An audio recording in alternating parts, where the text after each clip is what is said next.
Cette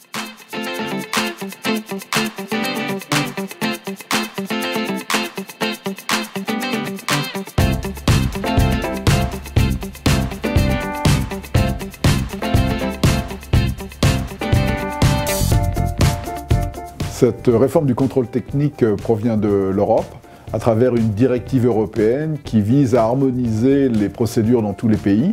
Et la France a choisi d'appliquer cette directive européenne à partir du 20 mai 2018.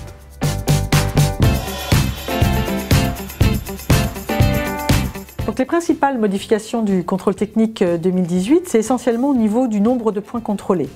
On passe de 123 points de contrôle à 133 points de contrôle. Et également au niveau des défaillances observables, on passe de 410 défaillances à 610 défaillances observables. Autre fait marquant, c'est également au niveau du contrôleur. On va lui demander non seulement d'observer l'état du véhicule à l'instant T, mais d'estimer aussi le niveau de dangerosité de la défaillance qu'il aura relevée. Est-ce qu'elle a un impact immédiat ou différé sur la sécurité de l'automobiliste et des autres usagers de la route?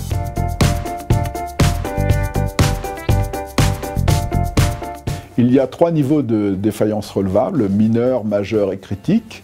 Les niveaux mineurs et majeurs existaient déjà. Le niveau critique vient d'être introduit. Il sera réservé aux véhicules les plus dangereux. Si l'on prend un exemple, imaginons le liquide de frein.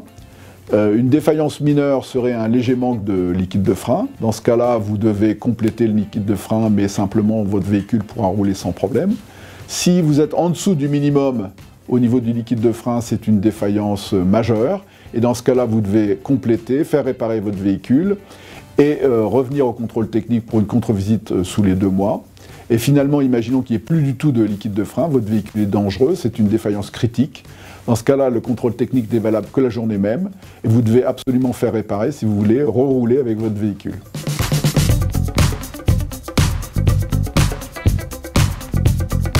Donc pour l'automobiliste, en 2018, effectivement, le contrôle technique sera plus exigeant.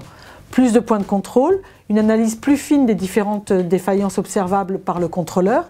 Celui-ci aura d'ailleurs une formation plus élevée pour pouvoir estimer le niveau de dangerosité immédiat ou différé sur le véhicule et sur l'environnement. Un contrôle technique plus long pour plus de prévention et plus de sécurité pour l'automobiliste.